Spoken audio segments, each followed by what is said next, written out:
हज़रत जिब्रील अलैहिस्सलातु वस्सलाम मुझे ताकीद करते रहे, पड़ोसियों के हुकूक़ के बारे में ताकीद करते रहे, यहाँ तक कि मुझे ये गुमान होने लगा कि कहीं पड़ोसियों का विरासत में हिस्सा ना आ जाए। इतनी जिब्रील अलैहिस्सलाम ताकीद करते रहे पड़ोसियों के बारे में। अल्लाहु अकबर। और आज हम लोगों ने पड़ोसियों के बारे में सोचना तो क्या, हम उनके बारे में पूछते तक नहीं है, पड़ोसी कैसा है, कौन है। हमें तो ये भी नहीं मालूम होता कि पड़ोस में हमारे कौन रह रहा है।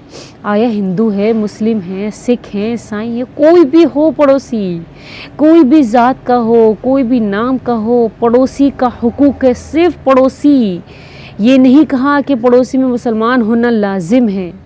सूरह निसा में अल्लाह ताला ने 3 पड़ोसियों के हुकूक के बारे में बताया, 3 पड़ोसी की मेंशन कर दिया है, वाज़ेह कर दिया है कि एक वो पड़ोसी जो रिश्तेदार भी है और वो पड़ोसी भी हो, तो उसके 2 हक हो गए। और दूसरा वो पड़ोसी